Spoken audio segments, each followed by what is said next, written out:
Ok, ahora el sermón en el nombre del Padre, del Hijo y del Espíritu Santo. Amén. Entonces, vemos cuatro velas en la corona del Adviento y cada vela simboliza 1000 años y si la sumamos son 4000 años antes de la encarnación de nuestro Señor. 4000 años que esperó el mundo en tinieblas después de la caída de Adán al Redentor, al Mesías.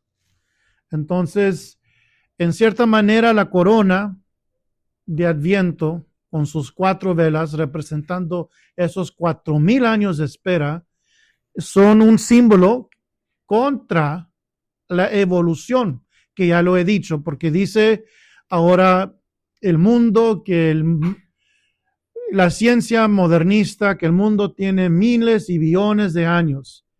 Y eso es, al fin de cuentas, para que creamos que venimos de changos y para que pierdamos la fe. Entonces, las Sagradas Escrituras, el libro de Génesis, no son cuentitos. Me han dicho que la iglesia moderna aquí le ha dicho a los niños que no tienen que creer el libro de Génesis, que son cuentos nomás. El clero les dice eso. Y pues obviamente, si uno no cree que la palabra de Dios es sin error, infalible, inspirada por Dios y que no contiene error, no es católico.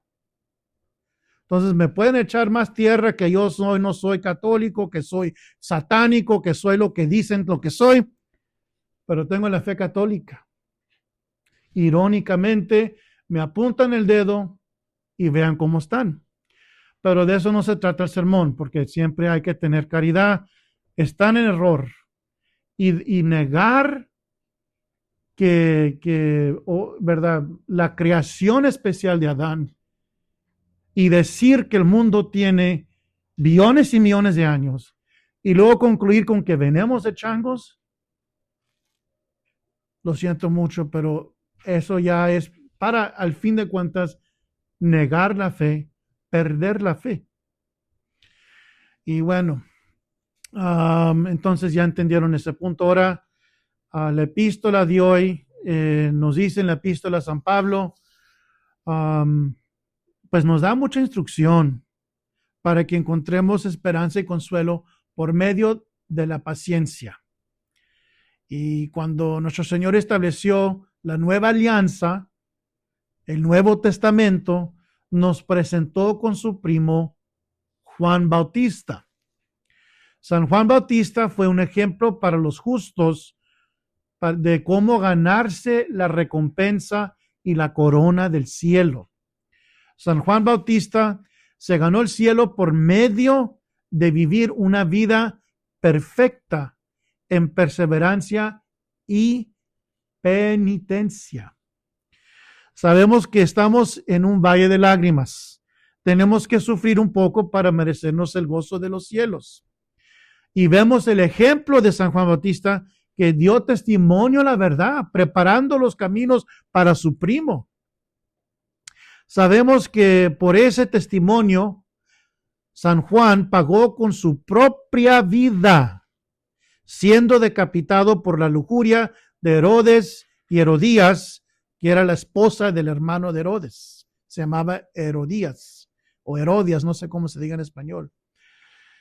Y bueno, pues decapitaron a San Juan Bautista por la lujuria.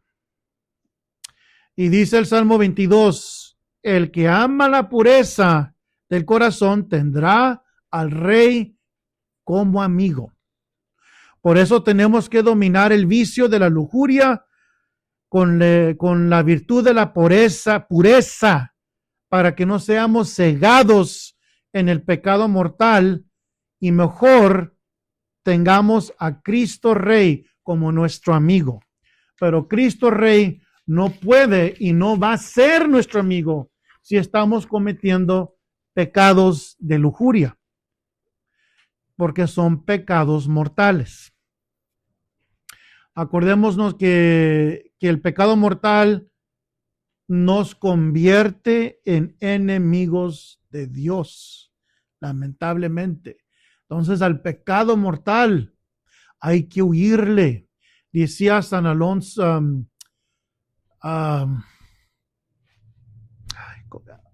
Aloisio Gonzaga, decía, mejor morir que cometer un pecado mortal. Mejor morir que cometer un pecado mortal. Fíjense, y era un niño, murió de niño, joven. Y bueno, porque el pecado mortal nos hace enemigos de Dios. Y como decía el padre John Hardin, que fue, yo sé, él fue sacerdote antes de los cambios, aceptó los cambios, pero no le gustó, dio la misa moderna, pero no le gustaba. Pero eso, para un lado, vamos a ver la sustancia del padre John Hardin. Fue formado en la tradición con la teología y la teología moral de la iglesia antes de todo el modernismo. Fue formado y él decía, él entregó esas palabras, que el que comete pecado mortal se convierte en agente del demonio. ¿Y por qué? Porque cuando uno está en pecado mortal, está ya cerrado a las inspiraciones del Espíritu Santo. Está cerrado, cegado a las inspiraciones de Dios. Y entonces, si no es Dios Padre, Dios Hijo, Dios Espíritu Santo, que va inspirando esa alma por el pecado mortal, entonces, ¿quién va a inspirar, influenciar a esa alma? Pues va a ser el equipo opuesto, ¿verdad? Entonces, por eso, como les digo siempre, hay que pensar 2 veces antes de cometer pecado mortal, porque no es cualquier cosa. Nos convierte en enemigos de Dios, mata la gracia santificante en nuestras almas y somos más aptos para que el diablo nos ponga a bailar la cuerda a su sazón, al son de él, por medio del pecado mortal. Mantener el estado de gracia es, cualquier exorcista les va a decir, es la mayor protección principal, primera, el estado de la gracia, mantenerla como esa perla de gran precio que uno no quiere perder. Y pues para eso, para mantener el estado de gracia y no perderlo, se tiene que combatir contra la lujuria, contra el mundo, la carne y los trucos del demonio, que son muchos. Ahora, quería hablar un poquito sobre el sacramento de la penitencia, o sea, la confesión. Primeramente, pues ya sabemos, se nombra, uno de los nombres del sacramento es el sacramento de la penitencia. Y la palabra penitencia es una palabra significante, porque cuando San Jerónimo tradujo las escrituras del hebreo y el griego al latín, la palabra metanoia en griego es la que usó la palabra penitencia para traducir la palabra metanoia. ¿Y por qué? ¿Por qué penitencia? Y esto es muy importante que entendamos los católicos, porque aquí es donde los protestantes nos dejan dudando de nuestra propia fe. San Jerónimo tradujo las escrituras y usó la palabra penitencia en lugar de la metanoia en griego, porque metanoia tiene un significado como triple. Y me acuerdo en el seminario menor que nos ponían a traducir el Nuevo Testamento del griego al inglés, y es muy difícil capturar la significancia del griego en inglés. Es muy difícil. Entonces la palabra metanoia, que es la palabra para penitencia, significa dolor, remordimiento y un cambio de corazón. Todas esas cosas significa. Entonces, por eso San Jerónimo escogió la palabra penitencia. Y la palabra penitencia en latín significa esas tres cosas.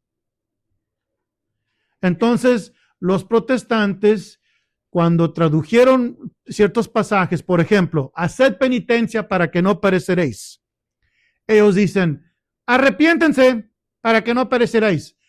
Pero arrepentirse es solo una parte de la metanoia de la palabra griega. Es el primer paso. El dolor por ver pecado y arrepentirse. Y lo que sigue, el remordimiento. Y lo que sigue, si uno está arrepentido, va a cambiar de corazón.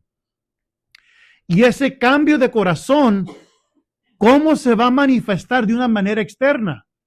Primeramente, por medio de confesar sus pecados en el confesionario, recibir la absolución y después de eso, hacer la penitencia. Cambiar ese corazón duro y hacerlo volver para atrás al Dios que ofendió. Y vean los santos que lloraban por sus pecados. Vean el rey David, que dicen las escrituras que David hizo penitencia. Ese es el significado de la palabra metanoia en griego. No nomás es el arrepentirse, como erróneamente creen los protestantes, sino que es arrepentirse, hacer penitencia, remordimiento por haber ofendido a Dios y cambiar la vida, pero no nomás una vez. Es un cambio continuo, una conversión continua, que en latín convertere, ¿verdad? Convertirse viene del latín. Convertere quiere decir girar. En otras palabras, el convertirse es darse vuelta para atrás a Dios. Se da uno la vuelta con el pecado, le da la espalda a Dios por el pecado mortal y se convierte en agente del demonio. Pero el Espíritu Santo viene y nos pica como con un alfiler la conciencia, con ese espíritu de compunción que es el remordimiento. Y si uno no está endurecido en el pecado, busca a Dios. Busca a Dios, pide perdón, le duelen sus pecados y hace lo que tiene que hacer para confesarse y después de la confesión hace lo posible para cambiar su vida. Y pues todo eso también requiere un espíritu reparador, porque es como les he explicado, es otra parte que requiere la penitencia, que es parte de la metanoia.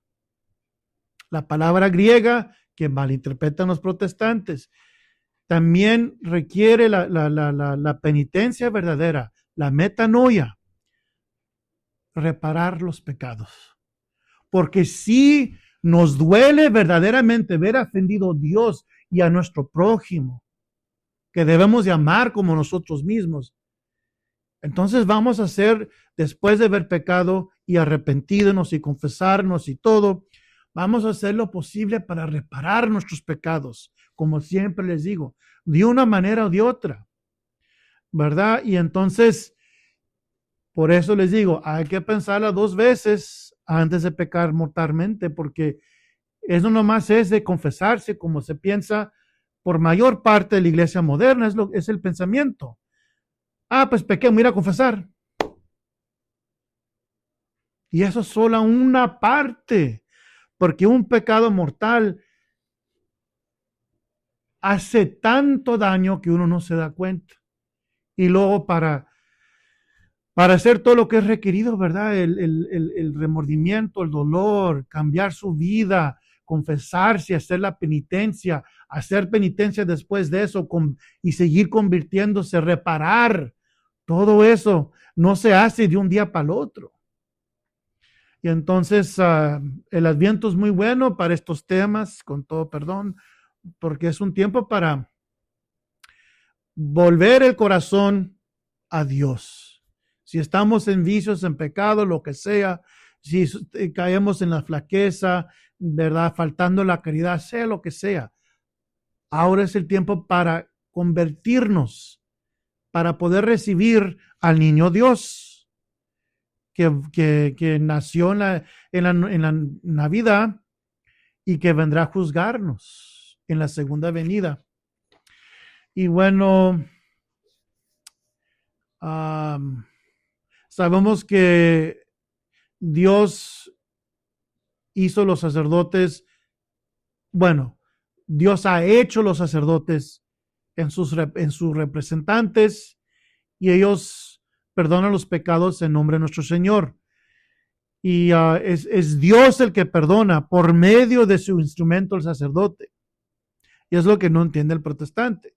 Porque el protestante siempre, y si se fijan, al fin de cuentas con el protestantismo, el problema es mala filosofía. ¿Y qué pasó con los cambios? Introdujeron filosofía mala, que es semejante a la protestante, y entonces es un desbarajuste, una falta de claridad. ¿Y de dónde brotó la filosofía de los protestantes? De Martín Lutero, rebelde, monje rebelde, maldito y modernista. El primer modernista fue Martín Lutero. Entonces de ahí, ¿verdad? Viene pues del demonio viene la mala filosofía. Y ese es el problema de los protestantes. Mala filosofía. Se enfocan, ¿verdad?, en las cosas erróneas. Por ejemplo, con la confesión. ¿Cuál es la sustancia del sacramento de la confesión? Vamos a hablar filosofía. ¿El sacerdote? O confesar los pecados, recibir la absolución. En otras palabras, recibir la cancelación de sus pecados, el perdón de sus pecados. O es esa la sustancia o es el sacerdote.